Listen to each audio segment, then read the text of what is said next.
Hi there, my name is Maddie Frellick, and this is Maddie's podcast. Today we'll be discussing the internet and sex work, how self-directed online pornographic services protect and empower the contemporary sex workers in ways in which it doesn't.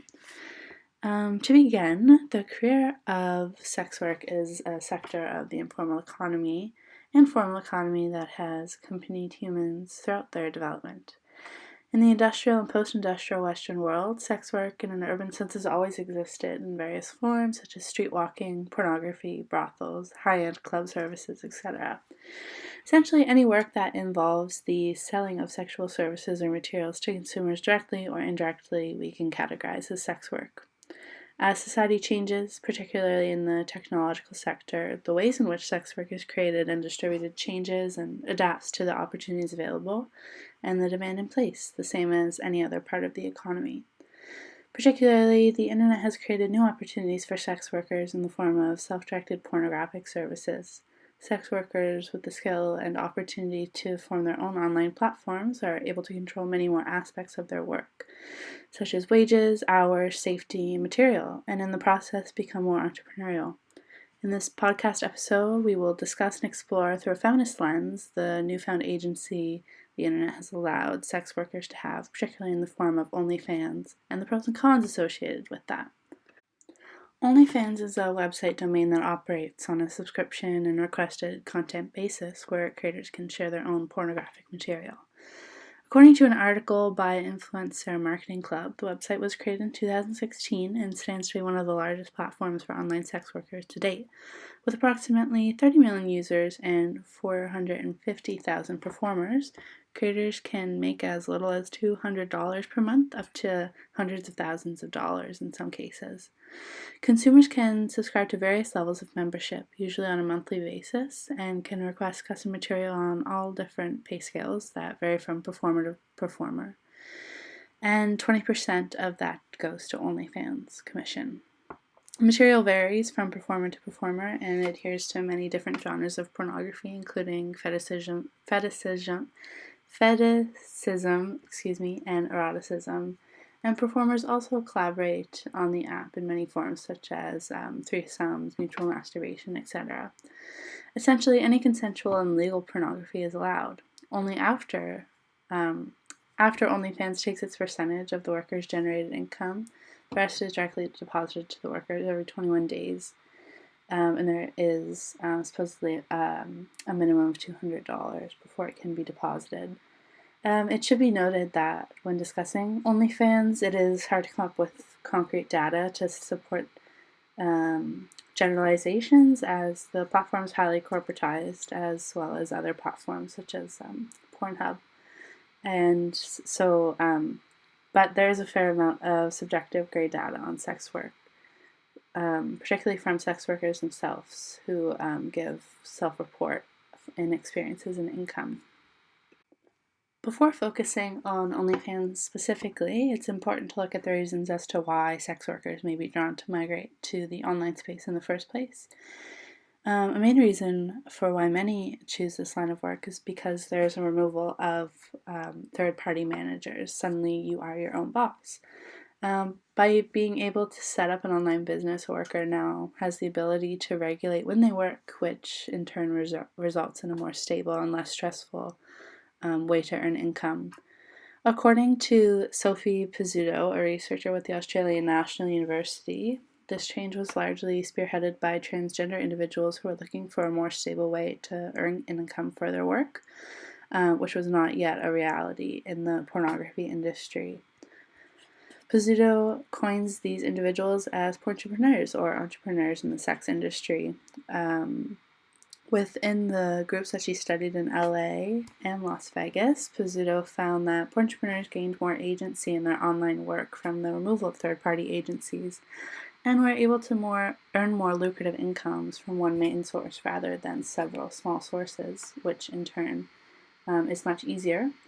The self-ownership of the material also, she found, allowed sex workers to post over several platforms, each making their own incomes. However, this newfound entrepreneurial work did come with its challenges and does. Different from before, Pizzuto states sex workers have to manage all the aspects of their work, such as copywriting material, finances, sponsorships, self-marketing, which Pizzuto describes that can be highly time-consuming, and work that requires technological know-how, such as video editing and social media managing. Another aspect that Pizzuto brings up is that social media management also comes with its difficulties, such as the self-promotion that's done through non-pornographic internet platforms such as Instagram and Twitter, which are highly used for marketing, but they do not allow pornographic material, so trying to navigate that space for self-promotion can be quite challenging, she states. So besides people that are already involved in sex work moving more into the online space, OnlyFans, if we can start talking about that, is a tool that many people with no previous experience in sex work have taken up. There's no academic data on this topic I could find, but through some great material, I've been able to find some potential answers as to why this is happening. According to an article in the International Guardian written by Matilda Bosley, there are, and I quote, 1 million creators worldwide, 85 million registered users, referring to OnlyFans paid out more than US $2 billion globally this year, unquote. And she also refers to pandemic trends that may have skyrocketed in the amount of creators on there. Quote, 75 million users last November to 85 million now, unquote. And so we see a large increase in the amount of both users and creators on the platform. And whether this potential increase is fueled by the ability to work from home during COVID-19 or the ever-growing need of stable income in today's economy, we can see that there's definitely a growth in the platform. The sex work may also in turn be a form of work that the middle-class women are flocking to. Elizabeth Bernstein, a Columbia University professor, writes on the potential attractiveness of sex work to middle-class women who can oftentimes face sexism in the regular quote-unquote work market and women, middle-class women are generally underpaid compared to their male counterparts. She states, quote, the internet has reshaped predominant patterns of sexual commerce in ways that many middle-class sex workers have been able to benefit from, unquote, such as technological skills and the privilege of being able to not be targeted by the police for engaging in sex work online. Bernstein is mainly discussing the use of internet as a tool for meeting people in person. The concept of sex work becoming available legally and with economic benefit to middle-class women in regards to the internet is an important discussion and distinction to make. Is OnlyFans a way in which these women escape the patriarchal rat race of the capitalist world? That's a mouthful. And so next we can look at the aspect of pleasure. Angela Jones, a U.S. scholar, published an article in the publication Science in 2016 titled, I Get Paid to Have Orgasms, Adult Webcamming Models, Negotiation of Pleasure and Danger. In this publication, she discusses pro-sex feminist views on specifically how the digital communication era has allowed women to specify and adhere to both the pleasure of the customer and themselves. Firstly, an important point, Jones notes that the digital sphere for many years has been a way in which sex workers have promoted and offered their in-person services, which is important to note. But indirect online services such as OnlyFans are a relatively new phenomenon that comes along with the world of webcamming, which Jones is mainly talking to. Jones argues that this work can better adhere to the comforts and needs of the sex worker and allow them to work in a more comfortable environment, which often leads to more sexual pleasure in their work versus in-person services. Many sex workers who she interviewed stated that part of the joy in their work is being able to focus on their orgasms, which is desired from the viewer who generally prefer authentic, real pleasure when purchasing content. Some of the people she interviewed also referred to encounters with customers as also more emotionally intimate rather than sexual, which may be a form of not just sexual pleasure in the work, but also emotional. Jones' findings are particularly important as they bring a more humanizing lens to the sex worker, where a lot of work in this field overlooks the occupational satisfaction in sex work and the pleasure involved. But as Jones mentions, we should be careful not to over-sexualize the sex worker and that it is still a job. In the same work, Joan points out the potential dangers of webcamming and online sex work, specifically looking at the terms capping and doxing. Capping is when a model's material is recorded and then distributed without their consent. In the US, she explains the Digital Millennium Copyright Act protects the copyright of the model's videos and images, but Jones explains that too often this material has a hard time being taken down, as models usually have to disclose to the site with the material on them their personal information, which can be a threat to their oftentimes hidden identity. Doxing, on the other hand, is when a worker's info is hacked, which poses a risk for many workers who choose to do their work more anonymously, especially those who do it as a side gig. Now,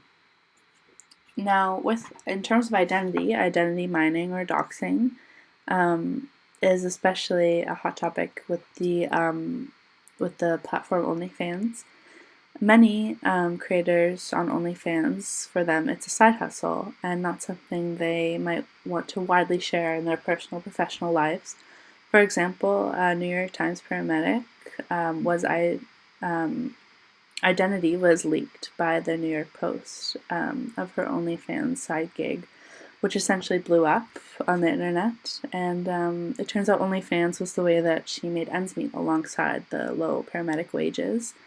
So she was a paramedic in New York, and that was a way in which she made ends meet. And so her story is not isolated. OnlyFans has been a way in which many people have been able to make a supplementary or primary income, and so that's an important thing to note as well, that oftentimes people don't want their identity found out while they're on these platforms, but it does happen. Alrighty, so another important aspect to recognize from OnlyFans work is that it does not involve any direct contact with consumers and can be safely conducted within the privacy of one's home or apartment.